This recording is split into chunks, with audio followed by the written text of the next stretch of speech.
I think that's the number one hurdle from people dipping into commercial. It's not the amount of capital, it's not the type of the deal, but it's that lease. Hello, and thank you for joining us today on the Gentle Art of Crushing It show, where we focus on learning and sharing with our listeners all there is to know about how to create success in our lives. This show stands on the shoulders of giants. Our mission is to empower and inspire our listeners to create the life of their dreams whilst having a blast in the process.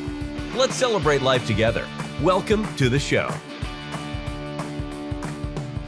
Hello and welcome everybody to the Gentle Art of Crushing It ROI edition, where we discuss everything retail, office, and industrial real estate. My name's David Lyons and I'm your host today.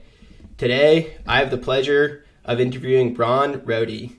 Ron is an attorney and the founder of Ron Rohde Law, as well as a commercial real estate investor where he invests primarily in industrial triple net real estate. Ron, welcome to the show. Yeah, David, thanks for inviting me. Of course, we're thrilled to have you here. It is great to have somebody with your level of experience, and the niche that you're in is an incredible niche. It's a very popular niche, the industrial space. It has maybe been neglected by a lot of investors for a long time, but in recent years, it has seemed to have been taken off and gotten a lot more attention. So thrilled to walk in and talk with you about this asset class, your experience, and what you like about it. But before we start, can you just give us a quick overview of who you are, your experience, and what your journey in real estate's been like? Yeah, so I think that ever since I've been a practicing lawyer for 12 years now, I've always worked in some capacity in commercial real estate. And from a very early age or time, that's always interested me. And I loved working with my clients that are doing these big deals, but we help them buy the deal, we help them manage it, lease it up, whatever, and then we help them sell it. And you get to see the settlement statements. I see the HUD one when they buy it, and I see the settlement statement when they close, and that net to seller amount is always impressive. And I see what we make as lawyers and even the brokers, but that's kind of my background, and I've always been around it. I've always worked in commercial real estate. And I've always had investments in real estate. Now, I started in the SFR side, I think like a lot of people do, just adding onesie twosies. And at my peak, we had 6 SFR and an Airbnb. Even with property management, though, it can be very time consuming. So lease renewals and that other thing. So a couple years ago, it's about 4 years ago now, over 4 years, sold everything. I thought I was pretty smart. We had been making 10% cash on cash, and then I sold for a nice 30% appreciation. Little did I know that Dallas would continue to grow, Texas would continue to grow. But really was looking for an asset class that fit my goals better, right? I was newly married. We've got small kids. I was starting my law practice. I didn't want to be making these types of decisions. I didn't want to be deploying capital literally every 3 months, trying to buy another house. It's too time consuming. And so I did a survey and I was familiar with all those general asset types, and it's probably between multifamily or industrial. Can't complain, but pivoted into industrial, poured all my money into a couple of assets. And now we're rocking and rolling with over 100,000 square feet of industrial triple net. And it's all I invest in. That's my partners. We only invest in industrial. That's awesome. That's a great story, Ron. So it's great to hear you, like a lot of people getting started in real estate, got it started with single family rentals. It's easy to understand. There's a clear market for it. And then you scaled up into commercial real estate, something that was more passive, maybe required less time for the amount of money that you were able to invest. Can you dig a little deeper on that and explain for the audience the level of involvement for you managing 6 single family rentals to the commercial industrial assets that you own today, and what that looks like in terms of hours per week or level of involvement that you have in managing these deals? Sure. So I think from the SFR approach, at the time I was highly paid or a well-compensated W-2. I had a relatively demanding job, so I had to work a fair amount and I was on call.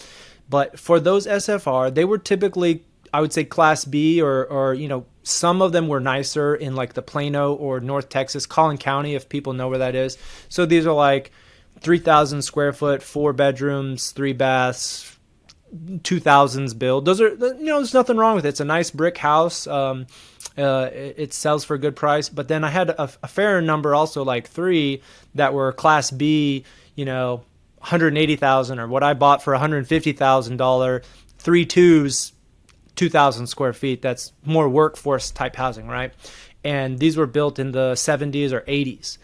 And what the day-to-day looks like is the property manager, their job is not really to make decisions for you. It's more to aggregate them and to report things to you, handling kind of the emergencies. So I would say that with 6, and that, I give that background to give you a preface of the age and the quality of the buildings. I would say every week or every other week, I was getting an email about tenant at X problem. What do you want to do? And it was just tough, A water heater goes out, the dishwasher breaks, a roof needs to be replaced. You get a ticket for not mowing your lawn, and okay, so-and-so's lease is renewing. What do you want to set the rates at? This person's late. Do you want to charge a late fee? So many questions that I think are reasonable, yet at the same time, in the aggregate, I was getting frustrated that I had a long day at work. I want to come home, work out, do dinner, whatever. And instead I've got 4 or 5 emails that I have to research and, maybe find somebody to do the work or look up pricing.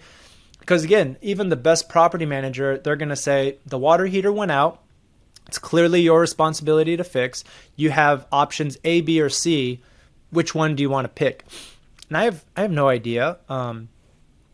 I don't know that type of information intimately. And so that's the kind of day-to-day that happens with SFR scale.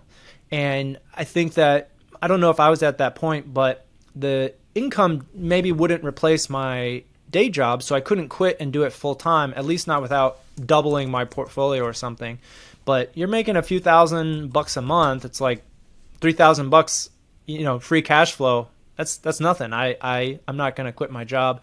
Maybe I could double it and live very skimp, on expenses. But that's the kind of day-to-day with SFR at that level where I can't really do stuff during working hours. I can only check my email. I can only return emails after hours, maybe lunchtime. And then to the second part of your question, compared to commercial triple net, I think the type of lease really matters because the age of the building, the number of tenants. I think in industrial, there's a big difference between single tenant buildings versus multi-tenant. And with multi-tenant, you as a landlord have this default obligation to mitigate disputes between them because there's a common area that they share. And you have to be the judge. You've got to play peacemaker and maintain it and, keep both parties happy. Versus industrial, what's very common is a single tenant. They take the whole building. They have all the parking spaces, all the yard storage.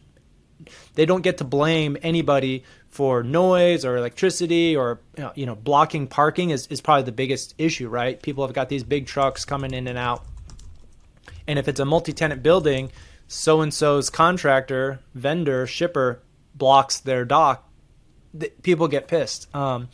So single tenant industrial really has a reduced requirement because I would say that now for my investments, I only need to check once a month, right? I will log into the bank account. I get ACH deposits. I don't have any expenses in that month other than my mortgage payment, which is also auto debited. And everything, I've got 3 months of reserves in there anyway. So God forbid if they didn't pay at the beginning of the month, my mortgage could still get paid with reserves. And I don't need to check it till like next month, theoretically. But that's once the property is purchased. And I think, again, that can be a little deceiving because it's more passive income during operations once you've got the tenant in place, once they're established, once you've made that transition. But for commercial, you've front loaded the work and you've done a ton more due diligence. You've done a ton more preparation in terms of loan applications, closing due diligence. You do a lot more work up front. The transition itself is also a pretty intense period. It's not as intense as closing or pre-closing, but it's still, the transition is a fair amount of work. And then it drops off to the sustainable level, the once a month kind of bank account checking. And the difference again with industrial is you do all that brain damage once, do it a second time, because I guarantee you it's about 50% as bad. And now you've stacked two $400,000, for my piece investments. It's about maybe 700 to $1 million in equity we do on our deals, but my cuts call it 300 or 400. Now I've stacked 800K in investments that I can check in 5 minutes a month. And that's good for the next 4.5 years because they've got a 6-year lease. So that's really, in a long description, the difference in the day-to-day, the amount of emails, phone calls between a single tenant industrial triple net deal, both in terms of amount of capital and daily work. That's awesome. And so you're front loading a lot of the work, but once you get it set up and running, it really takes care of itself. And that's by intention because of the asset and the lease structure that you're investing in. And so you talk about triple net. Can you explain for our listener what a triple net lease is and why that allows you as the landlord and investor to be so passive? Yeah, absolutely. It's a question I get all the time. And I think, my opinion, I think that's the number one hurdle from people dipping into commercial. It's not the amount of capital, it's not the type of the deal, but it's that lease, because it's so foreign. And we go most of our lives dealing with gross leases, which is very, very common that you might sign with an apartment complex. You sign a gross lease. Maybe you pay your utilities, but you're paying a gross lease to the landlord. There are no other add backs from the landlord. If you sign a self-storage unit, that's a gross lease as well. You're paying for that 10 by 10 space. It's yours. That's it. Doesn't matter what the property taxes are, at least on an annual basis. You pay a flat amount. Now, for triple net, there basically separates the tenant amounts into two categories. One is your base rent, and that's usually quoted like a per square foot per year basis. So that can be, $22 a foot. It's pretty high. That's like nice office retail, $22 a foot. And then you have your triple net, and the triple net is 3 net of expenses, which is net property taxes, call it ad valorem taxes, but basically it's property taxes are the biggest one. Net of insurance, so that's going to be insurance for the building, liability insurance, that sort of thing. And then net of operating expenses, common area maintenance, that's going to be like landscaping costs, or if you have snow removal, those types of expenses throughout the year get passed back to the tenant.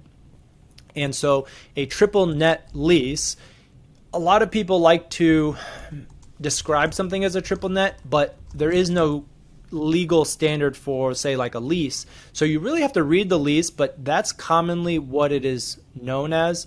Net of expenses, net of property taxes, net of insurance expenses, and net of maintenance expenses that the landlord now is not responsible for collecting, right? That's great. That was a great explanation. And then you're partnering that with specifically single tenant properties. And so I would imagine that makes those leases stronger. You're able to pass more of the maintenance costs back to the tenant because there's not common area where it's not a part of one specific tenant's building. Is that fair? Yeah. And if anything, I would say it's better for the tenants too, because they have more control. And the biggest complaint or the biggest kind of dispute that I see on my clients from the legal side for multi-tenant industrial buildings or multi-tenant retail is they dispute the cost that you're spending to maintain the building, because they say, I don't appreciate X. I don't value you power washing the parking lot. My clients don't need that. I don't need that. So they complain about you spending that money. With a single tenant building, if they don't want to power wash, they don't power wash. If they don't want trash pickup, they don't need trash pickup. Usually there's like a minimum line. As long as we're not getting fined by the city, you can have little bits of trash if you want. You don't need to artificially impose a level of expense level on that tenant. So that's the biggest thing, is the tenant has control and they spend as much or as little as they want. That's great. So the benefit for the tenant is control of the property, and the benefit for you, the investor, is passivity and less day-to-day involvement. And less conflicts. Really wouldn't. Conflicts are a huge time suck as an investor, and they don't pay you an ROI. You don't get paid. You don't make more money. You don't get more rent if they have questions or they complain about something. But I think if it's a tenant sending you a letter, you've got to kind of read it, right? You can't just throw it in the trash. And so if you can minimize conflict, you can reduce the amount of time that you spend on your investment, which maximizes your return on your equity or return on your time. That's awesome. So now I'd like to take a step back and dig a little bit into your transition from single family rentals to commercial real estate, and specifically your first deal. Because I'm sure we have a lot of listeners who have residential investments and maybe want to get into commercial, but they're a little scared or they don't know where to start. How did you make that transition, and what did that first purchase look like for you? Yeah. So everything that we've done so far is with other partners. We're not syndicators. We're not raising capital like that. But I would say that we just have a group of 12 or 15 guys, all local to Texas and somewhat friends. And so we'll send an email out and say, hey, is anybody interested in this deal? I have it under contract. I've got the debt arranged. These are the tenant terms. Here's my model. Do you want to invest? And because we're doing a small raise, we really only need like 2 or 3 people to say yes. And that's how we did it. And so for my first deal, I partnered in that direct, we call it like a joint venture or a partnership, direct SPE. Everybody's an active member of the LLC. I partnered with somebody else who had the deal under contract, had the debt arranged. They were also personally guaranteeing the debt. So I could just come in with my piece and not have to worry as much, but I was still contributing, right? I mean, I think that's the trade-off is you do want to learn and you do want to ask a lot of questions and actually help move the due diligence forward and be able to chase things down. But that's what I would say is the best way to learn is you don't need to do it by yourself, and you don't need to partner, you don't need to be an LP where there are people you don't know. So you can have a small partnership with one other guy or 2 other guys, and that will allow you, I think, to spread out the work, spread out the risk, and maybe that person has had a triple net building in the past, and that would be a great partnership. Somebody who has a little bit more experience and you have a different type of experience, but then partnering that way.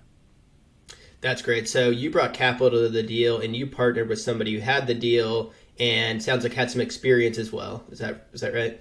Yeah. That's awesome. Okay.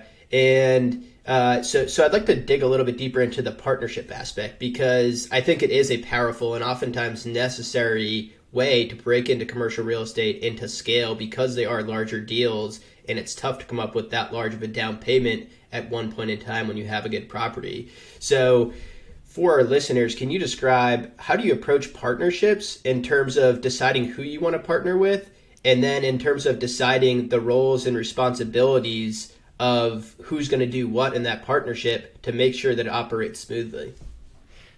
Yeah, those are great questions. I have a video on that. So plug for my YouTube. I have a joint venture agreements for real estate investment video, and I talk about the topics that you should discuss with a partner.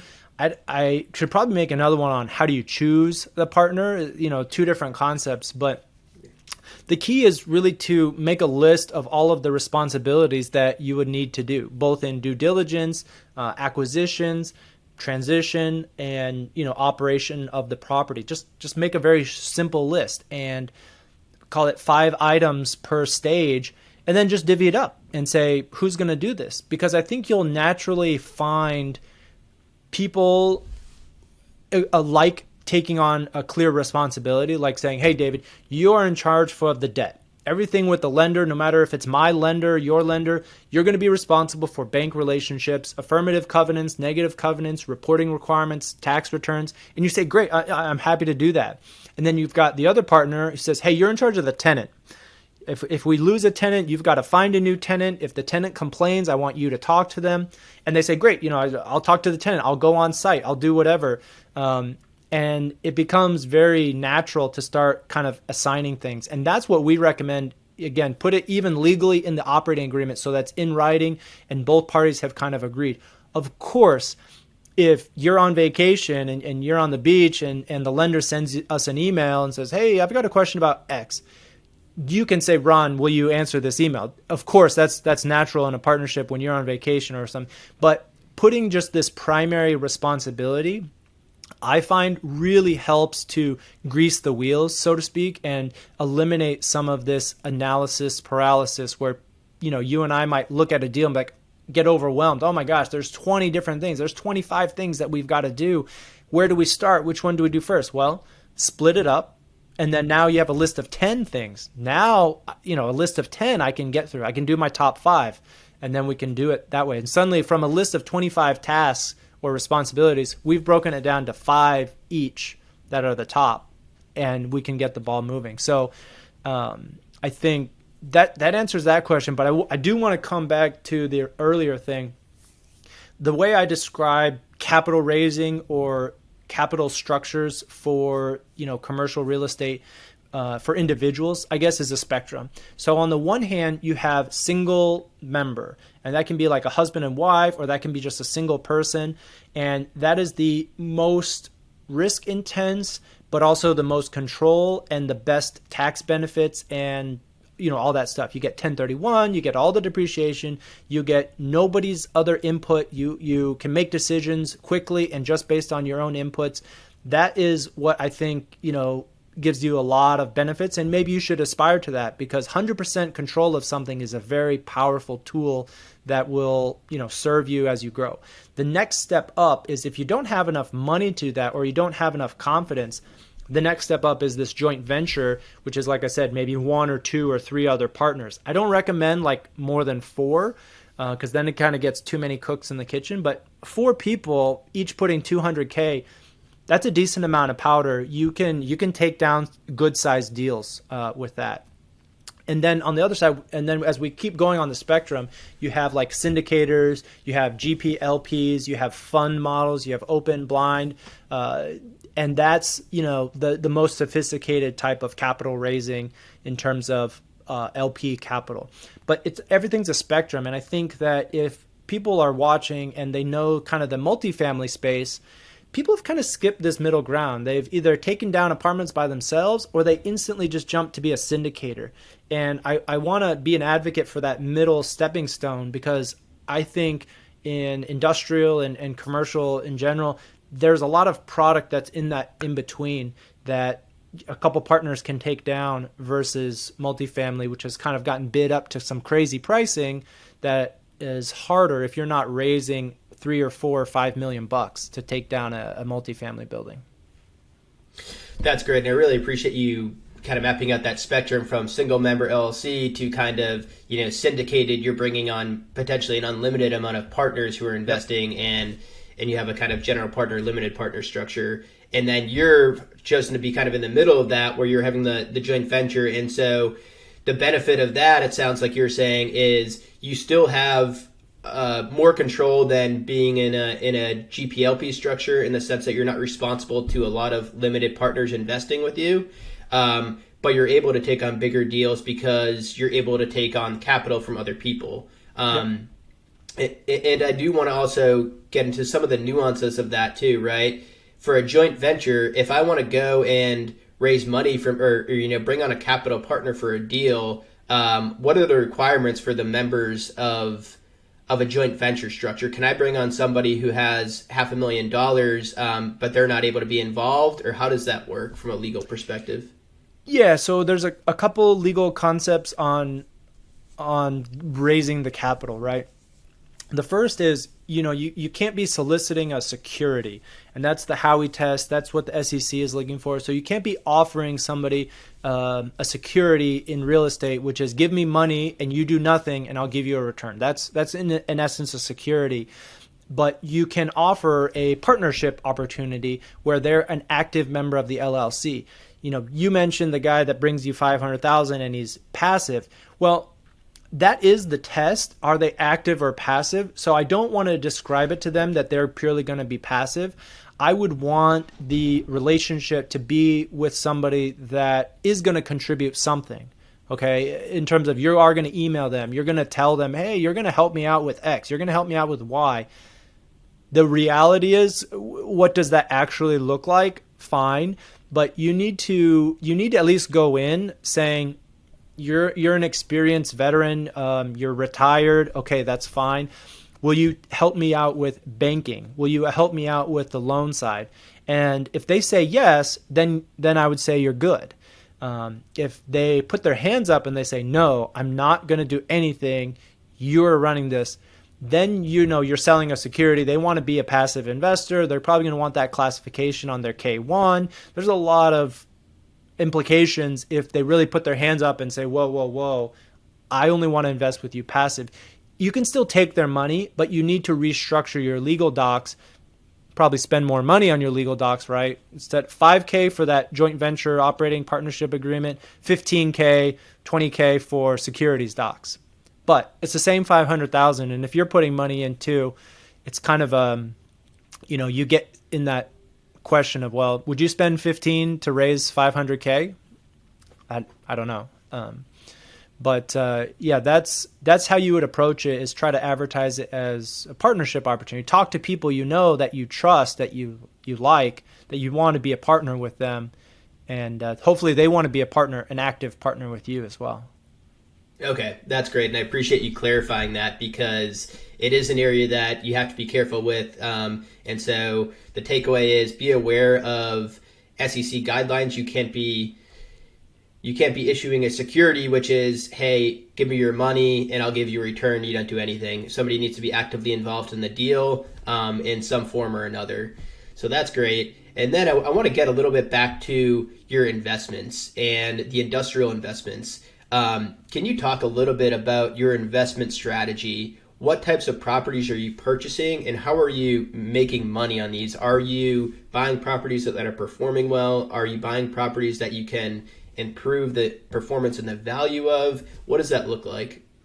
Yeah, so a couple of questions there. Great questions. I would say that our investment strategy, in the beginning was just kind of buying triple net stuff. It's cash flow in place, tenant in place, nothing too crazy under the sun, right? It was a function of debt at the time, because when debt's really cheap, you can kind of pay more and you still get the same cash on cash return for owning that building. But now I would say recently our last two acquisitions have been focused on industrial outdoor storage. And so this is kind of a subclass of industrial. It's considered a low coverage site. It's great to be infill, but these are the sites that you can store, park trucks on. You can park trailers, just materials. I'm thinking like, precast pipes, construction material. I keep saying that, but it's like steel I-beams, right? Those guys don't need to store those in a climate-controlled indoor warehouse. If anything, indoors is actually much harder to get around, because they don't have the forklifts that can just pick those 40-foot beams and just swing them around, right? You can't do that indoors. The best place to store steel, concrete, piles of gravel is an outdoor yard. And these are really popular right now. It's a very fractured market. It's a lot of mom and pop sellers, but institutional buyers are recognizing that the rents for these types of properties are going up as there's zero new supply, right? So I think for people watching, if this is relevant, it's an analogy to mobile home parks, right? The reason people like mobile home parks is because very, very, very few cities are approving new mobile home parks, right? New supply is essentially zero. And so if you have demand, a fixed demand for your product, but supply is zero, you can raise rents, or at least you're protected and that rents are not going to fall. Same for industrial outdoor storage. Cities don't love it, but they have to respect the zoning that currently allows for it. So are they going to allow new industrial outdoor storage? No. But the demand is quite high for existing product. And with the kind of boom in construction in industrial new development that we've had, a lot of these sites that used to be outdoor storage have gone vertical, and they've lost that competitive space. So that's the asset class that we're focusing on now. Like I said, our last two acquisitions have been that 5.5 acres, infill locations, close to 2 or 3 highways. But they're good sizes that really have great potential, I think. And The second part of your question is how are we going to make money, right? Okay, Ron, you've identified this great asset. We have an off-market acquisitions team. We do it that way. How are we going to make money? The answer is cash flow. So it does collect rent. We're still buying nothing vacant. We're buying stuff that has some tenants in place. We'll raise the rents. We'll clean it up. We'll spend a little bit of money to make it more attractive, but raise the rents and sit on it for cash flow that way. But then ultimately it's to do a roll up. So there's a couple different investment strategies, especially in commercial. But it's not just onesie twosies, buy and sell, buy and hold.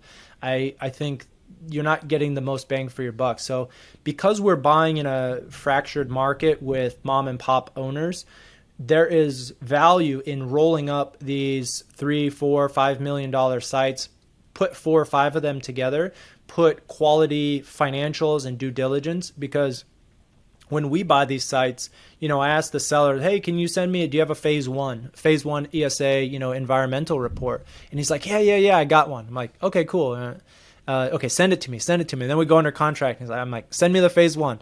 He sends you like a 1-page letter from TCEQ, which is like an environmental state agency, but it's a 1-page letter that's just saying like, oh, you guys are clear. I'm like, that's great. That's nice. I mean, it's helpful. It's better than not having it, but it's not a phase 1 environmental report. And that's what we're dealing with is a lot of these sellers, you ask for a rent roll and they'll give you like a handwritten rent roll because that's just how they do it.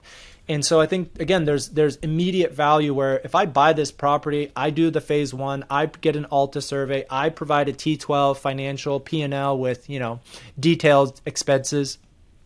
I can go around and turn around and sell that for a lower cap rate marginally, right? Just make a few $100,000 immediately just because you, David, would be willing to buy this property from me because you have all this information and due diligence that makes it easy for your lender, versus if David tried to buy that from the last seller, you'd be like, what the heck? What am I getting? I have no idea. I don't know the phase 1 guys. I don't know where the surveyor, how to coordinate.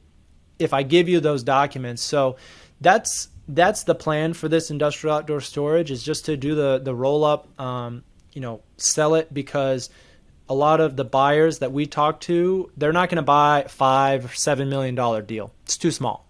But if I can sell them a portfolio of 4 sites for $15 million and my basis is 12, they'll buy it, right? That deploys their capital and that hits their lower return metric. And then we get $3 million in gain. I won't say for doing nothing, but we get $3 million as kind of a step up for the roll up. Right, just for aggregating. So that's very interesting. So you essentially identified an opportunity where there's really 2 things that any investor would love. There's a supply-demand imbalance that's in your favor. It's very tough for new supply to come online because of zoning regulations. And then secondly, there's fragmentation in the market where if you just put a few of them together, they're suddenly, and clean them up a little bit, they're suddenly more valuable. So combining those 2 things together sounds like it's extremely powerful, and that answers the question of how you make money.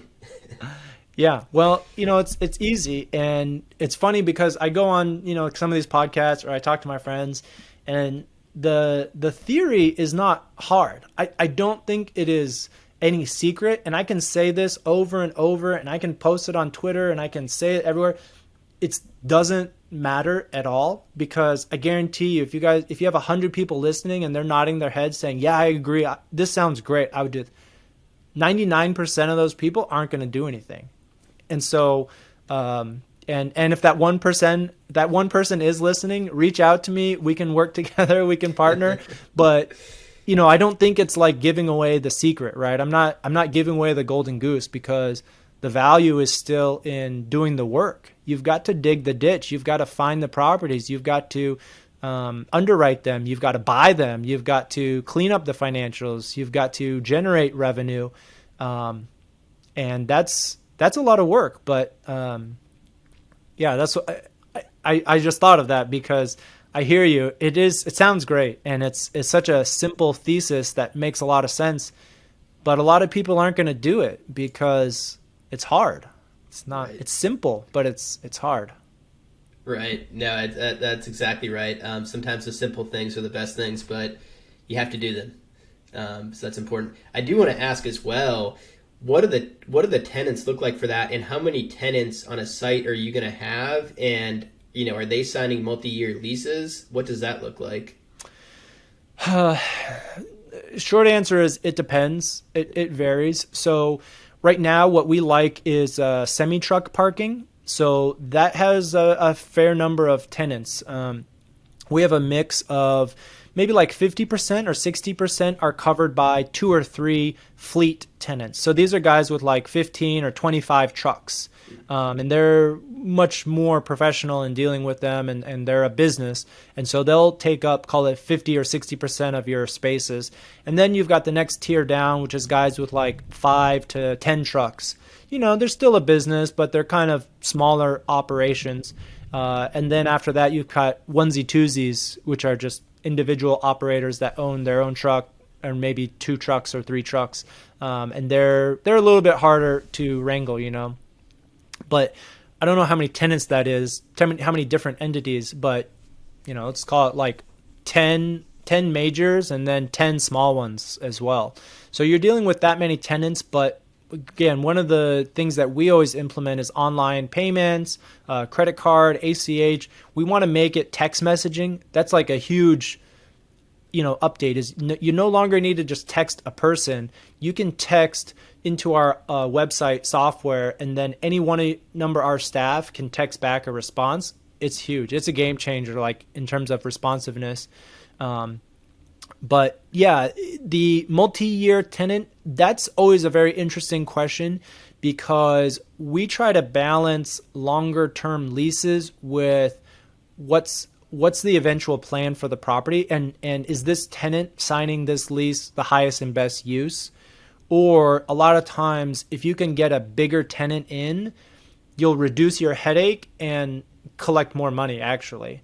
So again, I just say it's really complicated. It depends on what the site looks like, depends on the buildings on site, and whether there's more value chopping it up and having shorter leases, or there's more value in kicking them out and putting fewer bigger tenants.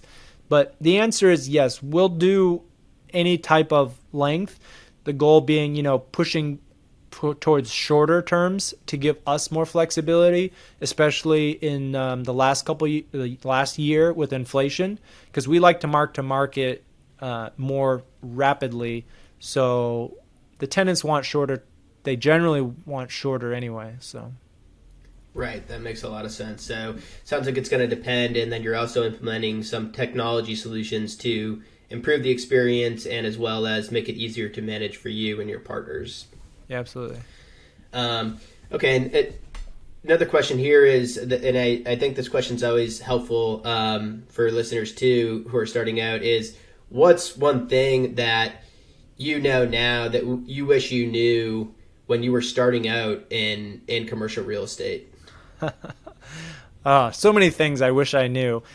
I think the best thing that I could tell myself when I was starting would be to do a more rapid survey, like just very broad, and look at those asset classes, and then just pick one. I do wish I would have gotten into industrial earlier. If SFR wasn't my heart, and for me saying like, yes, this is going to be my thing. I'm going to own 100 houses. I'm going to have 3 full-time employees. I'm going to have a full-time handyman.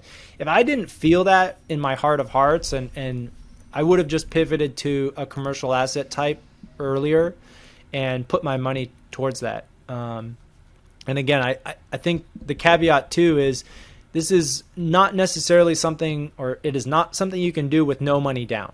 This is not something that you can just stroke a $50K check and then be into industrial. I mean, maybe some LP deals will have a $50K minimum, but if you want to be an operator, if you want control, you need to be able to save money, and you need to be able to deploy more money. So that's kind of my advice, is just focus, start early, and then find your niche and become an expert, because being an expert in whatever you do is the key to happiness and everything in life, and confidence, control, everything is just being a master of your domain, no matter how small it is, right? I don't want to take anything away, but if you're busy, if you're a doctor, if you're an engineer, you just have to narrow your niche, and you might have a very, very small buy box. But if you're the expert in that buy box, something comes up and it hits your inbox, you look at it, back of the envelope, you're like, oh my gosh, this is great. You can act really, really quickly and still do deals. But you cannot be spread too thin, or else you'll never do anything. So I like that a lot, and I think it's powerful. So become an expert, and the way to become an expert is pick a niche that's small enough that you can be the expert. Yep. Look at deals every day. And I get that benefit of my day job. I get to look at deals intimately every day. But other people have to look. You got to force yourself. And if it becomes a chore, then I wonder if there's a better partner for you that can look at acquisitions or something. But it really should be enjoyable to just look at deals every day. You've got to see what the market's trading, see what properties are coming online. I give the analogy too. I talk to a lot of like younger people, I guess, and I give them these really easy tasks of identify like 3 square miles, and then know every single building, every single size, who the owner is, who the tenants are, how long have they been there, what does their debt look like, when's it coming due, and just put it in a report and just practice doing that. And I would say, again, 9 out of 10, nobody does it. But some people do. But that's the kind of exercises you can do to just build your expertise, and it costs you nothing, right? It just costs your time. Right. And I like that, and I want to ask as well, the benefit of that is it getting familiar with the market, or is it also placing yourself in the right place where when one of those properties becomes for sale, you're there and you're able to hop on it? Or is it both? It's both. It's both. I think you want to do that research on buildings that you could potentially buy, right? So for example, I don't need that type of research. I don't recommend that research if you're doing 324,000 square foot Class A new builds. That's a $75 million building when it's occupied by, Tyco or whatever. That's not really useful. You don't need to know all of the Hines and the Blackstones of the world. You don't need to know Prologis owns this building. But once you fall below whatever you think your price point is, let's say like 10 million, I mean, you've got just random owners. You'll have the doctor down the street. You'll have a lawyer that owns the building. You'll have some small partnership that's comprised of brothers. Very easily now you can reach out to them and be like, hey, I see you guys have owned this building for this long, and you've done X to it. Would you guys ever consider selling? And that's how you can get deals. You just build a relationship. And I'll tell you, I talk to people that cold call me if they're knowledgeable about my buildings. If they say something that makes me smile, or I'm like, hey, you're a sharp kid, I'll talk to them. And that's all you need. You're just trying to build some relationship. You're not even asking for anything. But if you're knowledgeable about those buildings and you say, oh, I would love to own any of these buildings in this 5 square mile radius, and you go call those people up, email them. You can do it these days, with skip tracing, tons of software and websites that will do that for you.